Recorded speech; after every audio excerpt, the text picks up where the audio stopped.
जय हिंद। आज हम लोग बात करते हैं एक इम्पोर्टेंट और महत्वपूर्ण टॉपिक की, जो है ज्ञानपीठ पुरस्कार। किसके बारे में? ज्ञानपीठ पुरस्कार। क्योंकि हाल के दिनों में ज्ञानपीठ पुरस्कार की घोषणा हो गई है। तो हम लोग समझते हैं ज्ञानपीठ पुरस्कार है क्या, ये किन लोगों को दिया जाता है और इसमें कितना राशि दिया जाता है, इसका संस्थापक कौन थे, कब स्थापना किया गया था। आइए हम लोग पूरी जानकारी समझते हैं यहाँ पे।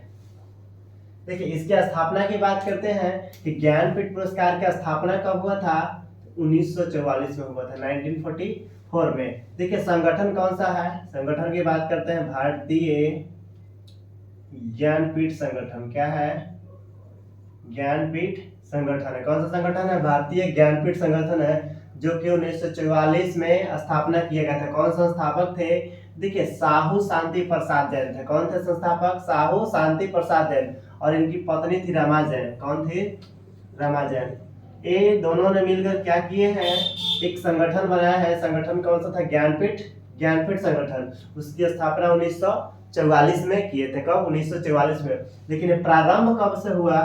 तो 1965 से प्रारंभ हुआ। कब से प्रारंभ हुआ? 1965 से। देखिए, बात करते हैं आखिर 1965 से प्रारंभ हुआ।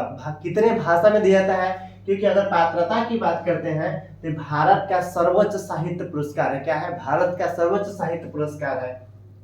देखिए क्या है, पहले संविधान समझ लेते हैं। ये संविधान के 8वीं अनुसूची में कितने भाषा में दिया जाता है? तो संविधान के 8वीं अनुसूची में। कौन सी अनुसूची में?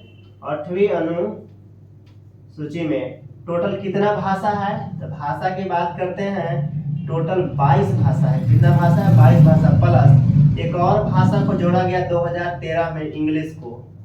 और इंग्लिश को टोटल 23 भाषा में। कितने भाषा में? टोटल 23 भाषा में एक ज्ञानपीठ पुरस्कार दिया जाता है। सब भाषा के अलग अलग होते हैं। तो देखिए, संविधान के 8वीं अनुसूची में टोटल 22 भाषा का जिक्र किया गया है, लेकिन प्लस में एक और इंग्लिश में भी दिया जाता है। इंग्लिश में कब से? 2013 से प्रारंभ किया गया था। और टोटल 23 भाषा में ज्ञानपीठ पुरस्कार दिया जाता है। इसके पात्रता की बात करते हैं। देखिए, इसकी पात्रता की बात करते हैं। क्या पात्रता? देखिए, कहता है कि देश के सर्वोच्च साहित्य पुरस्कार है। क्या है? पुरस्कार है, यानी देश के सर्वोच्च पुरस्कार है। कौन सा? भारत का। क्योंकि हम लोग भारत के बारे में पढ़ रहे हैं, तो भारत का सर्वोच्च साहित्य पुरस्कार कौन सा है? ज्ञानपीठ पुरस्कार है। देखिए, अब बात करते हैं, यहाँ परिचय की बात कर लेते हैं। क्या है? ये परिचय। क्योंकि ये देश का क्या है? भारत का सर्वोच्च साहित्य पुरस्कार है। अब राशि की बात करते हैं, तो इसमें टोटल 11 लाख रुपया दिया जाता है। कितना? 11 लाख रुपया दिया जाता है। और इसके साथ क्या दिया जाता है राशि के बाद? तो एक वाघ देवी की, क्या? वाघ देवी की प्रतिमा दिया जाता है। वाघ देवी की प्रतिमा। देखिए, वाघ देवी मीन्स क्या होता है? ज्ञान की देवी। ज्ञान की देवी, यानी ज्ञान की देवी किसे बोलेंगे? सरस्वती को। तो मां सरस्वती की प्रतिमा होती है। और ये 11 लाख राशि के साथ ये दिया जाता है। उसका चयन की प्रक्रिया कैसे है? प्रक्रिया में क्या होता है? विद्वानों के द्वारा सलाह दिया जाता है। क्योंकि बहुत विद्वान बड़े बड़े लोग होते हैं, वो सलाह देते हैं कि इनको इस रूप में दिया जाना चाहिए। तो चयन की प्रक्रिया कैसा है? विद्वानों की सलाह दया। पात्रता क्या होना चाहिए? देखिए, पूरे आजीवन यानी लाइफ टाइम, आजीवन लाइफ टाइम क्या किए हैं? योगदान दिए हैं साहित्य क्षेत्र में।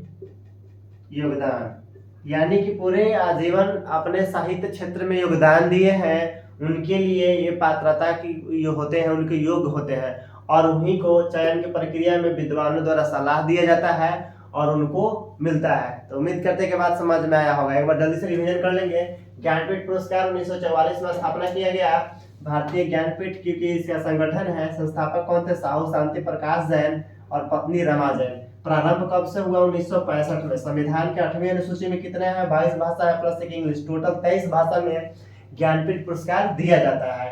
परिचय की बात करते हैं तो देश का सर्वोच्च साहित्य पुरस्कार है। देश का सर्वोच्च साहित्य पुरस्कार है। राशि की बात करते हैं, टोटल 11 लाख रुपया दिया जाता है। वाग देवी की प्रतिमा दिया जाता है, क्योंकि वाग देवी का मीन्स क्या होता है, मतलब क्या होता है, तो ज्ञान की देवी यानी माँ सरस्वती। तो चयन की प्रक्रिया क्या है, विद्वानों के द्वारा सलाह दिया जाता है। क्या, विद्वानों के द्वारा सलाह दिया जाता है। और पात्रता क्या है, आजीवन भर साहित्य के क्षेत्र में योगदान देते हैं जो लोग, उनको क्या दिया था, वो उनका पात्रता होता है। तो उम्मीद करते हैं समझ में आ गया। अब हम लोग अगले पेज पर समझते हैं कि आखिर इस वर्ष दिया कब किया गया है, घोषणा कब किया गया है। थोड़ा करेंट की बात जान लेते हैं। आगे करते हैं 60वें ज्ञानपीठ पुरस्कार आखिर दिया किसे गया है, इस पे चर्चा करते हैं कि 60वें ज्ञानपीठ पुरस्कार किसे दिया गया है।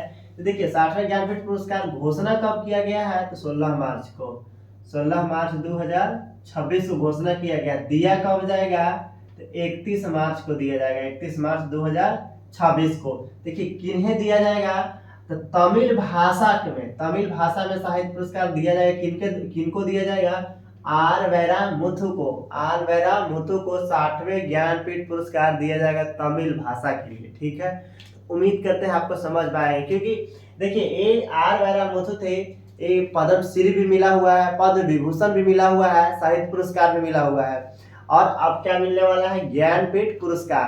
ठीक है, तो उम्मीद करते हैं कि ये जो वैरा मुथु थे गीतकार भी थे, संगीतकार भी थे, लेखक भी थे।